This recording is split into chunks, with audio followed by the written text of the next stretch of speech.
severe thunderstorm warning remains in effect until 7:30 p.m. for northeastern Jackson County. At 6:57 p.m., a severe thunderstorm was located near Murfreesboro, moving southeast at 30 miles per hour. Hazard, 60 miles per hour wind gusts. This is a radar-indicated threat. Impact, expect damage to roofs, siding, and trees.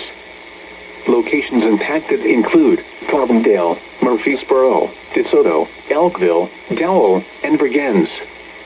Repeating, a severe thunderstorm warning remains in effect until 7:30 p.m. for the following county: Jackson, Illinois,